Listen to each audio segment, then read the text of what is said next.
Wanted to try and do a quick video on initiation, sort of an intro to initiation and what initiation is and why it's important for athletic training and philosophical or spiritual explorations, especially any explorations that involve a text or books or reading.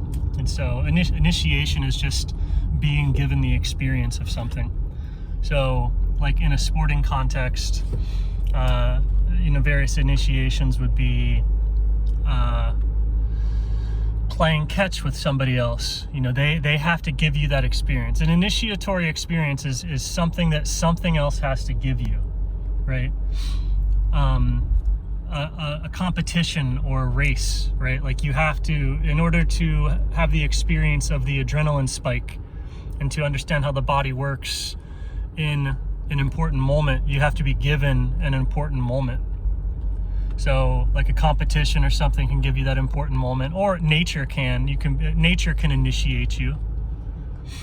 And so without that, you have no idea sort of what you're training for, right? Like you don't know how to train for running or for sports or athletics until you've been initiated into a game.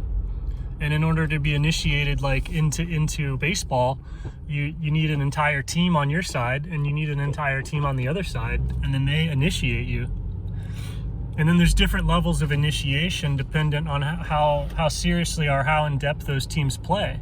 And those let you understand or get a first-hand concept or a grasp of the nuances that you need to train for.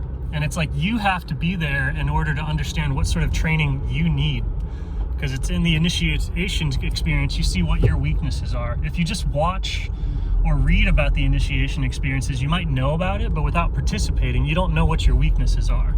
So you don't really know how you need to train or how you need to act. And that's what the initiation experience provides, is it provides a map for how you need to act in order to master that situation.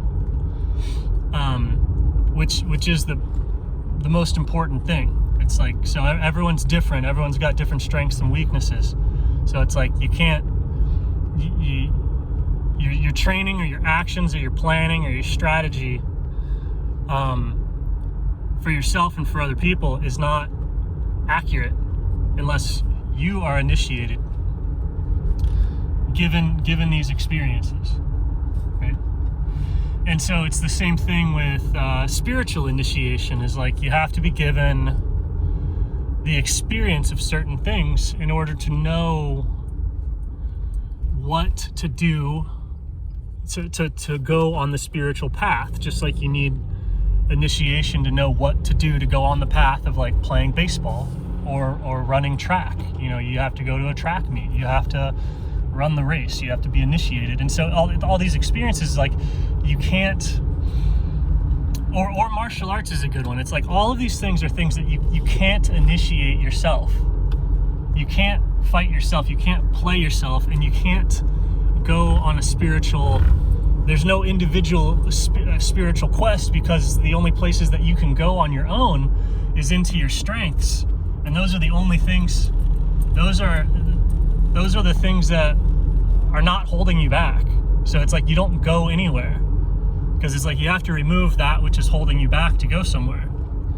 So it's like that's what the orders and the religions and the groups and the communities and everything is for.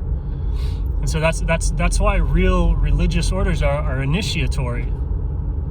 It's like they have certain experiences that they give you, and then you know how to train. And so some of that, like in terms of religion, is interacting with the community.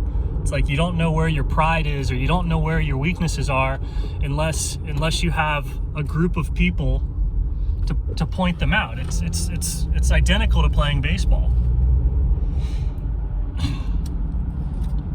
And it's in the group, or it's in the body. You can't just like learn from a person, especially at a distance or anything like that, and actually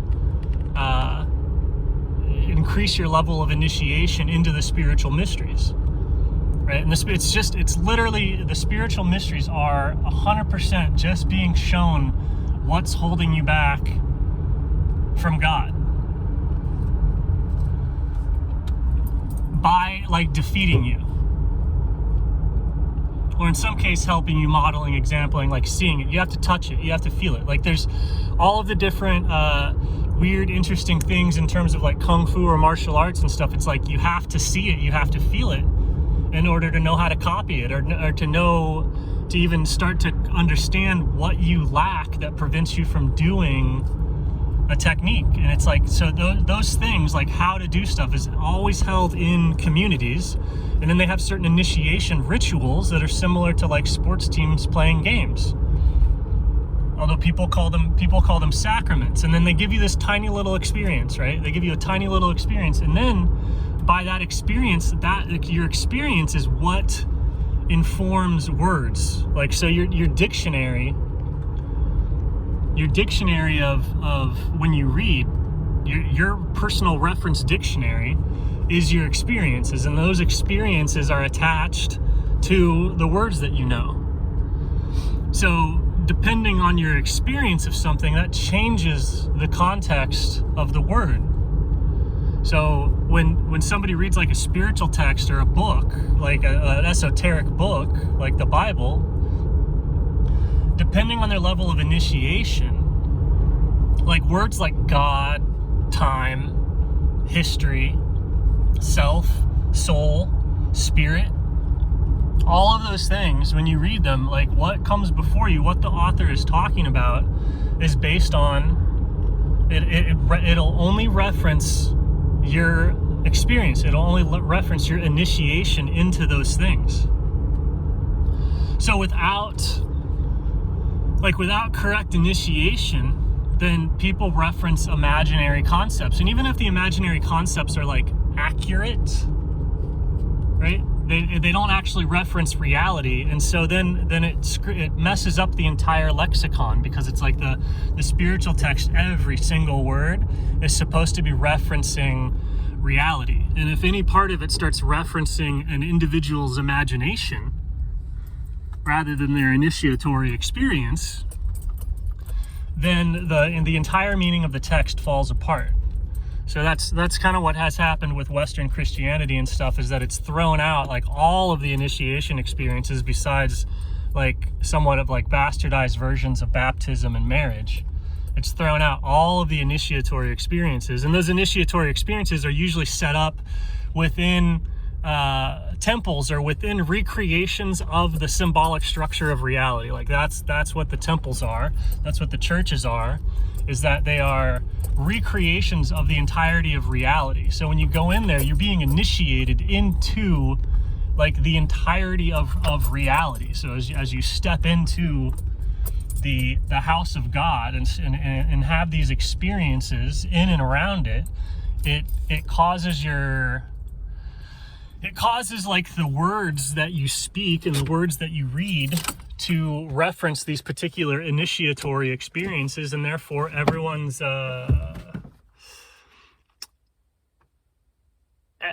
everyone's talking about the same thing.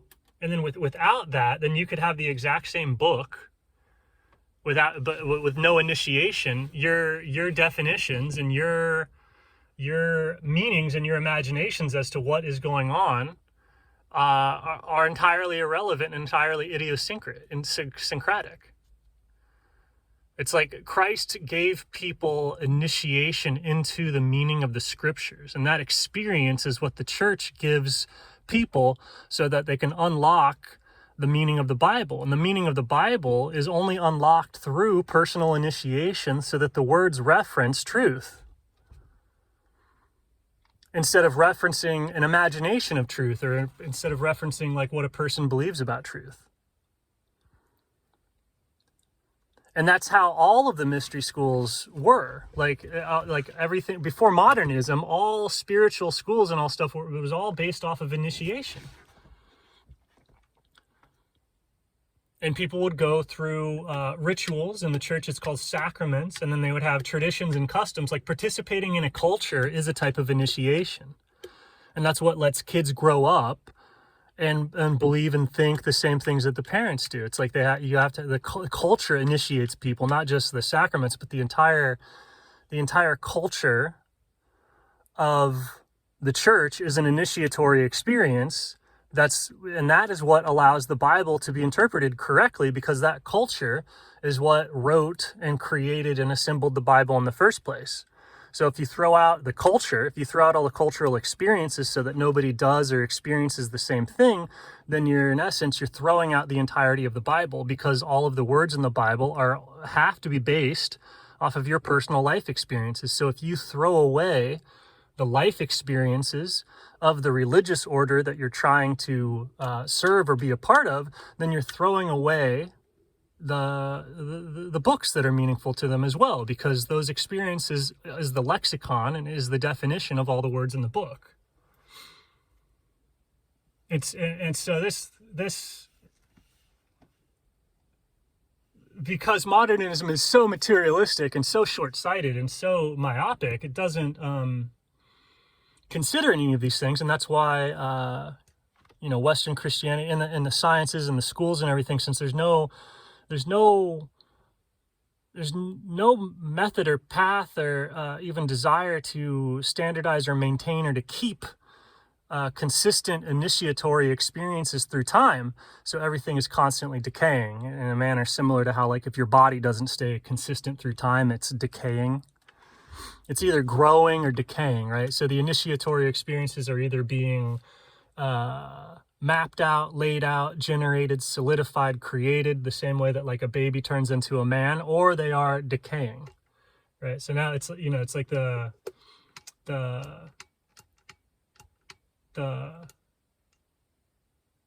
and that's the same with sports teams. I've seen it in swimming. It's like the people lose the culture, they lose the initiation. And then there's other types of initiation, like if you have certain experiences, it can pervert or screw up what the meanings of your words means. Like if you're molested, or if you're lied to or screwed with, or a lot of the times that can screw up how you think, because all the words are referencing that perverted, unnatural experience. But then that's what the sacraments do, is they heal those perversions. And one of the perversions is like a lack of understanding, or an ignorance. Ignorance is a perversion. But that's what initiation's for. It's like you're finding a way to have other people, or to have culture, or to have nature initiate you into the mysteries of being, into the mysteries of existence, into the mysteries of a sport, into the mysteries of God. And without initiation, there's no language by which anybody could talk about or study or understand like any of this stuff. It's an absurd notion. Just people that are like oh, it's Bible based. Like that's absurd. It's absurd. Like Christianity is initiation based, because the initiation is the substructure and is the support of the Bible. It's the only thing that gives the Bible any coherent meaning, is the cultural initiation. And people who run away from that are literally in hell. Like it's literally hell to be an individual, because you can't be initiated correctly. To run away from the original culture of a religion, like this is true for Buddhists and anybody else. Like this is why Californian Buddhism is garbage, and why all the other like neo anything, it's all garbage, because it's people running away from the initiatory experiences that created the religions that they are intellectually fascinated with. And the reason that's happening is usually people run away from those initiatory experiences because they reveal the person's weakness. They reveal what you actually need to work on. Just like doing an actual competition reveals your weaknesses. And without that, you can be like in some sort of fantasy land. And that's kind of what normal exercise is that people do, where they just kind of go in and work on whatever they want to work on, and just kind of like do their own personal fitness thing. It's just delusional fantasy stuff, to where it's like, because you can't face your own weaknesses by yourself, so you just get stuck in these ruts of self-importance and self-infatuation.